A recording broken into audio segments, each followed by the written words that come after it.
I want to welcome in Mary Murphy, investigative reporter with our New York City affiliate. Thank you so much, Mary, for being here. I want to jump right in and ask you, talk to us about the searches of Heuermann's home, car, and other property, and if authorities have found anything substantial.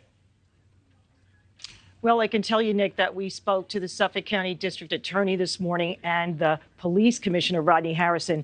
Both told us they have found massive amounts of new evidence. Of course, it has to be tested.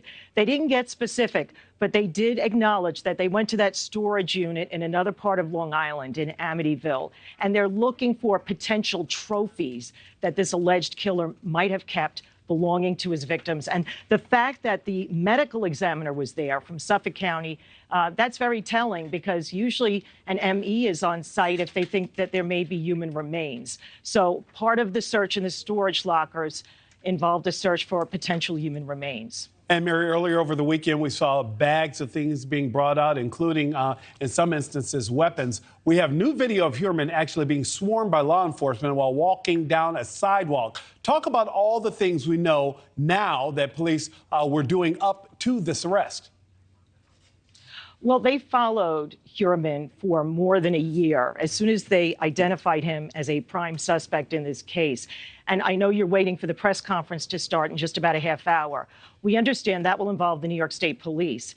And it was an investigator from the state police working on the task force who identified that Chevy Avalanche as belonging to Rex Heuermann. And that was crucial. That knocked down so many walls in the case. Once he was isolated as a potential suspect, then they started looking at his cell phones. And it turned out that there were pings in the area near where he lived from a victim's phone and also from burner phones that allegedly were used by him to contact the different sex workers.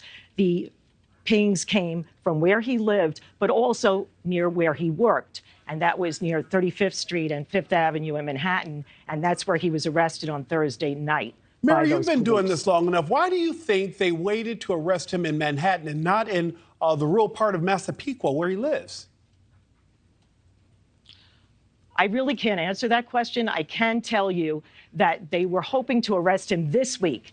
They kind of went in a little earlier than expected. And I think they were concerned about potential leaks from the grand jury. A grand jury on Long Island had been hearing evidence in this case for a long time.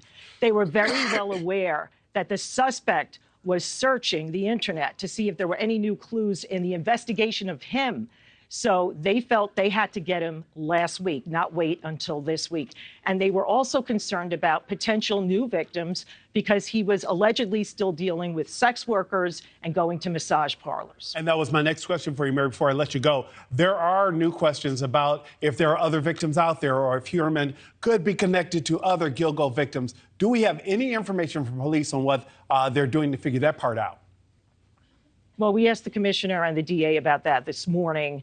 There are at least 6 other victims or remains that were found on Ocean Parkway in Gilgo Beach and Oak Beach, and some of them were dismembered.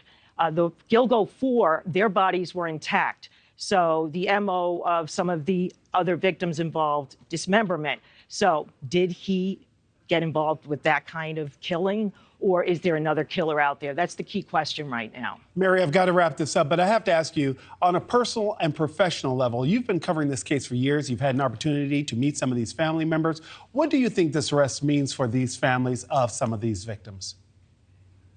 I know they're enormously grateful and relieved, but a lot of the families are very upset. They felt let down. They felt the media maybe exploited them a little bit. Some of them had contacted me a few years ago. They were upset because the memorials, the crosses on Ocean Parkway had been removed after a number of years when the roadway was widened. And so they called me and they said, we really feel this is wrong. There should be benches there. There should be plaques there. And now one family in particular is upset because the indictment was not secured in the case involving Maureen Brainerd Barnes. But there is more testing being done, and I believe investigators are confident that they will get an indictment in that case eventually. Mary, I have reason to believe that we're only at the beginning of what may be a rather drawn-out process. Mary Murphy, thank you so much for joining me this afternoon.